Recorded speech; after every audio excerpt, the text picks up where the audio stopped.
In the far reaches of the galaxy, on the icy planet of Glacius Prime, the horizon stretched infinitely, marked by jagged mountains and dense frosty forests. Here, the air crackled with an unnatural chill, and the landscape was perpetually covered in a thick blanket of snow. It was a planet feared by many, known in hushed tones as a death world.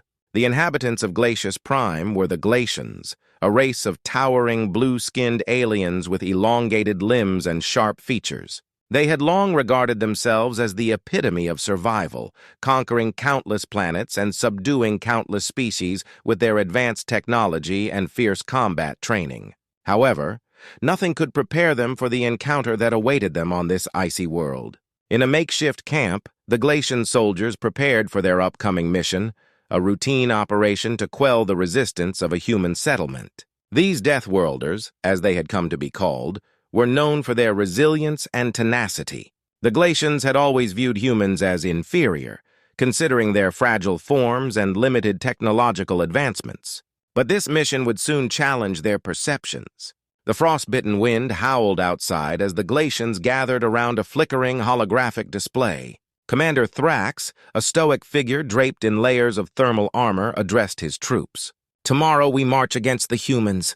Their weakness is their environment. We will exploit it." As dawn broke, the Glacian forces set out, marching through the blizzard that engulfed the landscape. The snow crunched beneath their heavy boots, and the cold bit into their skin. With their advanced combat gear, they felt relatively secure. But they were not prepared for the sight that awaited them.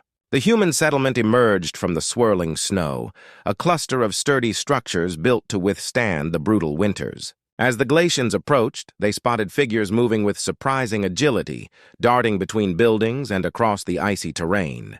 The humans were clad in thick, insulated clothing, their breath visible in the frigid air. "Engage!" Thrax commanded, his voice steady despite the rising winds. The Glacians unleashed a barrage of energy blasts into the settlement, but to their shock, the humans retaliated with an ingenuity they had not anticipated. They maneuvered with a grace that belied their rugged appearance, using the terrain to their advantage. Snow and ice became both cover and weapon as they countered the Glacian onslaught. In the thick of the battle, Private Zarek, a young Glacian soldier, found himself facing a human. The creature stood its ground, a fierce determination etched on its face. Zarek swung his weapon, but the human rolled aside, leveraging the icy ground to gain momentum. In a surprising display of strength, it tackled Zarek to the ground, knocking the weapon from his hands. Stunned, Zarek felt the human's breath on his face, a mixture of adrenaline and the freezing air.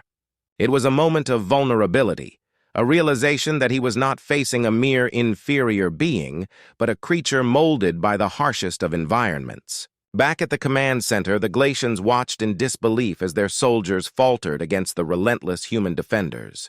They were not crumbling under the cold. Instead, they were thriving. The humans utilized their endurance to outlast the Glacians, who began to tire against the elements. Commander Thrax, witnessing the growing chaos, roared in frustration. "Regroup! We must adapt!" As the Glacians retreated to regroup, the humans pressed their advantage. They had learned to navigate the cold, the ice, and the blizzards, turning what was meant to be their downfall into a formidable weapon. They set traps hidden beneath the snow, luring the Glacians into ambushes that exploited their weaknesses. In a nearby snow-covered forest, Zarek found himself separated from his squad. The howling wind filled his ears, drowning out the distant sounds of battle. Alone and disoriented, he stumbled into a clearing where he saw a group of humans celebrating their victory. They huddled around a small fire, sharing laughter and stories, oblivious to his presence. The scene was surreal. Here were beings who had been labeled as weak, thriving in an environment designed to kill them. Zarek's heart raced as he realized that they were not merely fighting for survival, they were embracing their harsh reality, drawing strength from it. In that moment, Zarek felt a shift within himself. The humans were not his enemy. They were embodiments of resilience, a reflection of what it meant to endure. The very traits he had once scoffed at were now evident in their spirit and determination. As the battle raged on, Zarek made a choice. Instead of returning to the fray, he decided to observe.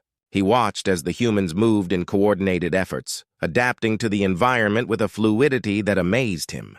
They built barriers of snow and ice, using their surroundings to create defenses that the glacians struggled to breach. Days turned into nights as the conflict continued, and Zarek became increasingly aware of the human ethos.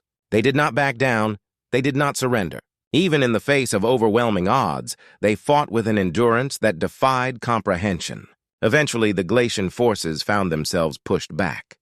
The humans had not only defended their territory, they had begun to push the invaders further from their settlement. As the Glacians retreated, Thrax's face twisted in anger and disbelief. Zarek, still haunted by the scenes he had witnessed, found himself drawn to the humans rather than his own kind.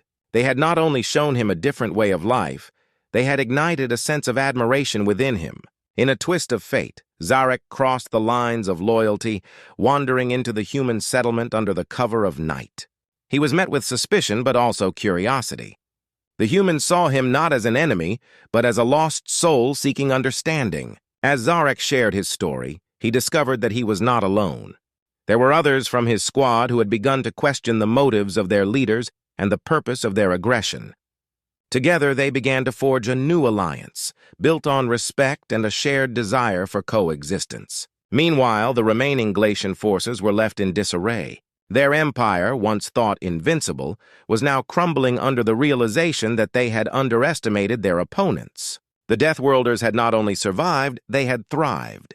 As the icy winds of Glacius Prime continued to howl, Zarek stood amidst the humans, no longer a soldier of conquest, but a harbinger of change. He had witnessed their endurance, their spirit, and in doing so had found a new purpose, one that celebrated life rather than destruction. In a galaxy rife with conflict, the tales of the Glacians and Deathworlders would forever be intertwined, a testament to the unyielding nature of resilience and the enduring strength of those who call a Deathworld home.